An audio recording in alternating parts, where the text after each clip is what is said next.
Um, Give me a second. You guys know the drill. If you've been watching concurrently, I've just got to share this on my LinkedIn, and once we do that, we're all a Gucci. So hopefully everyone's had a great day. Hopefully everyone's enjoying the series that we're creating here. I know for a fact I've been getting some positive feedback, which helps me to keep going on. Like I said, I want to do this every day for the next 100 days. So I'm basically giving everyone my manifesto when it comes to marketing in daily videos. So hopefully everyone's enjoying this and they're getting a lot of value out of the insights. And ultimately, what we're trying to achieve here is how to help businesses not get ripped off when they do marketing. It always seems to be a big sticking point with businesses. Every business I speak to, they seem to tell me, like every business I speak to seems to tell a story about how they've been ripped off by someone, which is what I'm trying to stop here. So today's topic, the best practices around content and visual media for your website. I ummed and ahed about what I should do on today. Obviously, this is website week, so I wanted to talk about websites, but I wanted to talk specifically about content and its importance to your website and visual media and the importance of that. And just interesting conversation I had yesterday with a client I was consulting with, who's potentially coming to do some work with us. Hopefully you're watching today. We were talking about the website and the ins and outs of it and content. And when content came up, there was literally a blank face. And so it's worth having a discussion about what makes good content and why you should have content on your website. And content in this particular specific circumstance means I'm going to talk about writing specifically, but content covers your videos, your photos, everything like that. And I'm going to talk about why that's really important. So let's just get straight into it. I can only be on for about 20 minutes today, but let's talk straight into it. Let's just get straight into it. So one of the big things, common misconceptions about websites is people don't think the content's important. Now, they are partially right. I mean, most people don't necessarily read all the content on the website, but it does serve a purpose. One of the key things, this is putting the SEO hat back on. As you guys know, we're big on SEO here. Watch previous week, I did a whole week on SEO, but one of the biggest changes in Google in the last 5 years is how Google interprets intent when you search. So in the past, 5 years ago, you type in plumber mandra, it was just about building heaps of trust signals. And then the page had to be relevant to that. So if you're a Mandra plumber, and you rank for plumber Mandra, you just had to make sure that the links that you were sending to the site had the right anchor text and the right ratios of keywords, because all Google was doing was reading the keywords on the page to determine what the page is about. But Google is much more than that now. And the way it interprets what a page is much more than that now. Google has made a fundamental shift around to user experience as being one of its core metrics that it determines where websites rank. So how do we meet the needs of a modern Google? And a lot of websites don't do this, but it's meeting the core need of a user. The page that we are providing for a search result, the page on our website that we're wanting to rank has to meet the core needs of the user. And so how do we do that? Well, look, there's no secret to it. You just have to meet the core need of the user. So if I'm searching for, let's say, for instance, I'm searching for hydraulic cylinder repairs, right? I'll use that as an example. I use that client all the time in this. So hydraulic cylinder repairs. So the intent of the search, if it was just hydraulics repairs, the intent of the search would be looking for someone to repair hydraulics. Hydraulic cylinder repairs, the intent of the search is someone's looking to repair hydraulic cylinders. So Google is going to serve results that firstly meet that intent. That's why it's important. I spoke about yesterday about your service pages and making sure they marry up with the intent of the searches. So, it's going to be very difficult to rank a page that's not about hydraulic cylinders and repairing them in a search result that's about hydraulic cylinder repairs, right? So that's like the surface level. Search is like a big iceberg, and that's like the surface level. That's like the tiny bit you see on the top, and that's what most SEOs cover off. Most web designers cover off. Does this page meet the intent of the search? Yeah, most of the time it will. Where it gets more complex than that is how do you meet the core need of a user? So let's break down the hydraulic cylinder repairs again. So I've got a hydraulic cylinder repairs page. So what will Google determine to be the core need of the user searching for that? So let's think about it for a sec. So you got to remember that Google knows everything about you. It listens to your conversations, as we all know, because we all get those creepy ads that pop up just after we've spoken about something. It reads our emails. It uses all the cookie data to determine your demographic. And anecdotally, I'm going to tell a quick story here because it's always a good example of how this works. So there was a big lawsuit in the US. I think it was with Target, potentially. I have to double check this. But what actually happened is the lady started getting served ads. So this young lady, she was a teenager, started getting served ads for prams and like baby gear, right? She didn't know she was pregnant, but Google had made the determination based on her personalization and her service, what she was looking up and the way she was moving through the internet, that she was pregnant and started serving up those ads. And then, long story short, the dad ended up suing Target for serving those ads because it spoiled something or there was some tangible loss there. But that's how much information, that's how much data they collect on us. They can basically predict what we're going to do before we even do it. It's absolutely amazing. Like it's scary because that's, if anyone's seen 1984 or The Matrix, it's this is the precursor, but it's, if you take it for it's superficially for what it's worth, it's actually quite an amazing thing that Google's built. But anyway, so personalization, they know the person that's searching this result, they've seen all their previous history. So let's say, for instance, hydraulic cylinder repairs, their core need may be someone to come out and repair a hydraulic cylinder.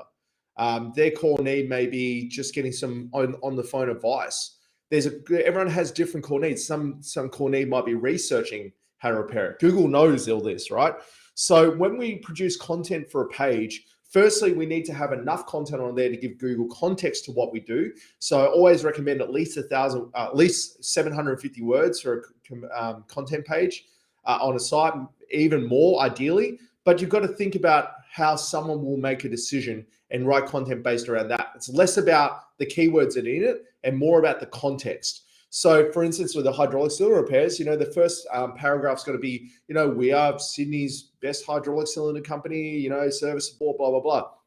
Then you got to think about the next questions they're going to ask. They're going to ask they're going to be thinking about reliability. They're going to be thinking about all kinds of things. So you might write next about what is the process of repairing hydraulic cylinders? How is the process done? How, what, when, why? So you always start with a statement and then how, what, when, why as a follow-up. And you'll see the content we write, it's always written like this. The beauty about doing it this way is that it works really well from a conversion-centric standpoint as well. If you write like that, you're answering the questions people have, the follow-up questions they may have. And so like when they call you, they're ready to make a decision. But so when you produce content, don't necessarily worry too much about trying to manipulate Google into picking certain keywords. That is still important, but it's way less important than the context of the conversation you're having and the structure of it. They are the two critical things. So again, you want to have a statement and you want to have questions that back that statement up is the easiest way to explain it. So I would be doing 750 to 1,000 words for every page that I want to really compete in a search result for. And that have specific intent. So you'll see in our site structures, we generally have like a home page, about page, a service page. And then that service, let's say hydraulic repairs is the cluster of services. That's actually made up of hydraulic cylinder repairs, hydraulic pump repairs, hydraulic motor repairs, hydraulic hose repairs. They're all sub-services. So each one of those pages, we'd probably put at least 500 words of content on those pages, because I would struggle to see how you could answer all the core need of someone by putting 100 words of content on a site. If you knew nothing about hydraulic cylinder repairs and you're looking for someone to do it, could in real life, if I was trying to tell you about hydraulic cylinder repairs, couldn't you ask me and you're like, oh, I need someone to do this. And I go, we are Sydney's best hydraulic company. Call us today. There's no context. There's no context to what you do. There's no context to social proof. There's no context to your values. There's no context to how you go about it, when you go about it, why you go about it. But whereas if I go, we do hydraulic cylinder repairs in Mandurah. in Sydney. We have a state-of-the-art workshop that with over 700 square meters and all the specialized tools. Some of the tools that we have are X, Y, and Z. Why is hydraulic cylinder repairs important to do properly? Well, you can get someone that does it in the backyard with welding, but you run into warranty issues, blah, blah, blah, blah, blah. When you elaborate on all that stuff, if you're looking for someone to repair a hydraulic cylinder, I've met your core need a lot better. And so that's really important to understand. I think people skimp on content and on a website, and it's really the one place on a website you really don't want to skimp on is that content, because it like underpins every other bit, everything else you do. Really, the website, and this is the best way to think about it, the website, the graphics, the blah, blah, blah of what makes a website look flash is there just to carry the is there just to be a container for the content itself. That is, and the photos and the visual media. It's just a container. So who gives a crap what the container looks like? As long as the contents within are solid and really well done, then the container, Google will look past the container itself. If the contents of that stuff, if you got a really nice sauce that you made and it's in a jam jar, and someone tastes it and goes, "That's one of the best sauces I've ever had," they're not going to really care if it's in a jam jar or if it's sitting on the floor. That's they might care if it's sitting on the floor, but you know what I mean. So the contents of the container is less important than the contents. The container itself is less important than the contents of the container. The contents of the container is the most important part, and that's what I'm trying to reiterate there. So in order of hierarchy, I would, if I was going to proportion out my budget and try and cut costs somewhere, it wouldn't be in content, because good content will carry you for a lot longer than a nice design, which will generally have to be changed every 2 or 3 years anyway, just based on trends. So something to think about. Another area I see businesses skimping on is visual media. A lot of it, the old saying, a picture says 1,000 words. It's so true. And especially when it comes to websites. 10 years ago, it was a lot less important because internet speeds couldn't keep up with the amount of content being produced. So you had to sacrifice speed, quality of content to suffice like a 56K connection or a slow internet connection. Most consumers have quality internet connections these days. And, that's subjective, Korea versus Australia, there's fundamentally different things here, but there is no excuse not to have good quality, high resolution photos that are compressed, that are working from a speed perspective. There's no excuse not to have good quality content on your site. And I would highly recommend, look, you may be good with a phone and stuff, but if you do a website well, you should only have to do it once in very sporadic periods. That means the $700 you'd spend to do a photo shoot to make sure you got the right photos to the right context of your site to help it convert better is a cost that you'd only have to pay once every 7 years, 5 years. It's like $50 a year to make sure that you have the best chance of converting traffic. Like I said, you should be getting a positive return on your investment on a website. And the only way you can do that is by making it convert, giving it the best opportunity to convert. And so keep that one in the back of your mind as well. Is don't skimp on content, don't skimp on photos. I don't know how many websites I've seen that have been ruined, for lack of a better term, or converted at a lot lower rate because the photos they're using are just being repeated because there's 4 photos on the whole website the owner's given us. And we plead with owners, go and get a photographer. Go and get some proper photos for the site. If you're going to do this, if you're going to spend the money to build a site, do it freaking properly.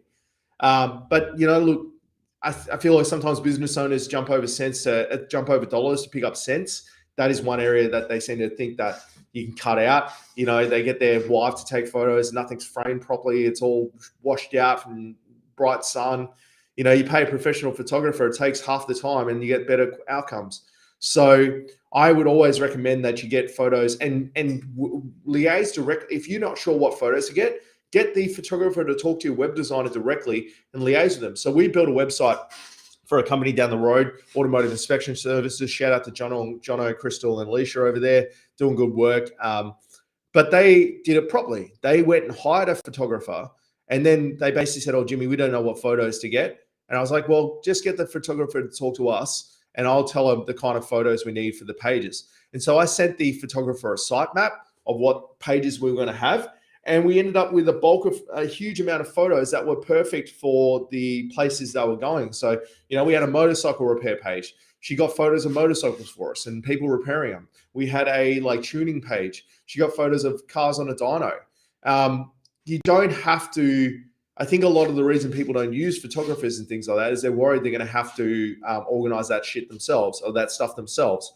A good web designer will help to make sure you get the best outcome possible. And if that means me having an hour-long conversation with the photographer to tell them exactly what collateral we need, I will do that. I also highly recommend getting a good video, a good mainline, transactional video that sells what you do. Visual media is really, really good for meeting core needs, videos and things like that, especially if you post it to YouTube and you boast off YouTube using Google's assets. They really love that. So I would always recommend getting a decent video made. Spend $1,000. It adds all the stuff I'm talking about. It adds an extra $1,500 to a website build over the lifetime of a good website. It works out to be $100 a year. And, I see a business owner spending $75,000 on a 200 series that it's going to depreciate in value, and they won't spend $1,500 on collateral to make the website 10 times better. That gets them a return on their investment. Their business owners just jumping over dollars to pick up cents. And, I can explain this to business owners, but, at the end of the day, I will work with whatever I'm given. It just changes the outcomes. So I would always recommend that.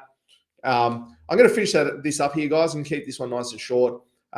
Tomorrow, I'm going to talk about how you can set your website up to have the best chance from an SEO perspective, to give it the best head start in life, so to speak. And I'm going to talk a little bit about migrations and some bit more technical side of it. But guys, as always, if you have any questions, please let me know. Obviously, this is something I'm very passionate about. But I'll always ask these questions when I talk to a client. Because it's important, this is supposed to be an accurate reflection of your business and what you do on the ground. And you got your guys in all nice uniforms and nice utes. And then there's a pixelated picture from 2010 when you used to have hair as your homepage picture. It's not the whole core of this is that your online presence has got to be an accurate reflection of your business. And then you're using photos that aren't an accurate reflection of your business. Just astounds me. So guys, rant over. That was nice to get that one off my chest because I see it a lot.